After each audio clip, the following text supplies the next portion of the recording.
shifting back to you, Danny, when we had our prep discussions, you mentioned some really unique product innovations, which is one of the pillars that you mentioned, and some interesting partnerships. I'm wondering if you could maybe tell us a little bit about some of the product innovations and partnerships, maybe some of the use cases they unlocked, and if IoT and AI plays a role in enabling them, maybe you could highlight that.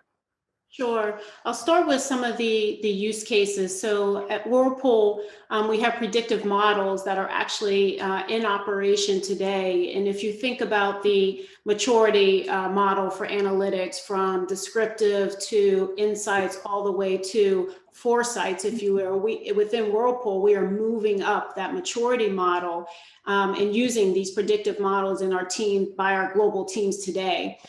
For example, in consumer behavior, for example, we leverage AI to guide consumers to those products and services that they are most interested in, based upon, how they go across our website and the things that they click on. It helps us use those models to really point them and guide them in a certain way so that they can get to the products that are most useful for them.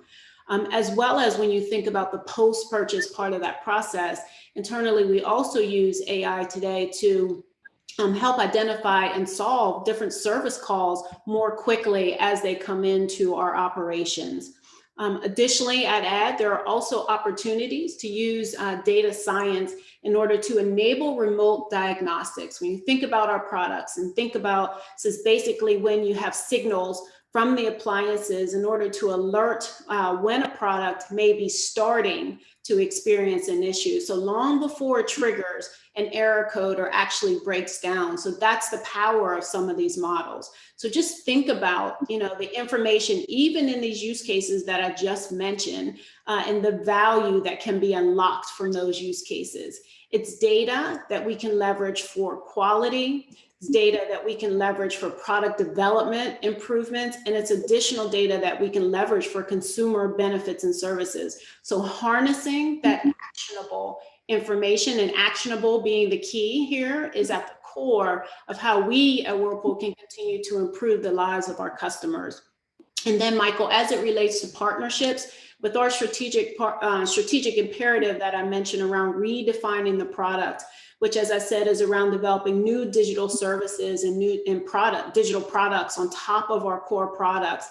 We are, in fact, working with core partners in the home ecosystem. So, for example, we have new functionality with voice commands that integrate with Google Assistant and Alexa-enabled devices that work with our smart products that are currently in market today. So the bottom line, for me, the way that I see it is the keys to success to unlocking the value really includes a couple of things. It includes great innovative products, which is at our core for Whirlpool, high-performing tech stack. What I mean by that is best-in-class apps, as well as the right platforms in place, compatibility with major ecosystems and partners for us, that's Google and Apple and others.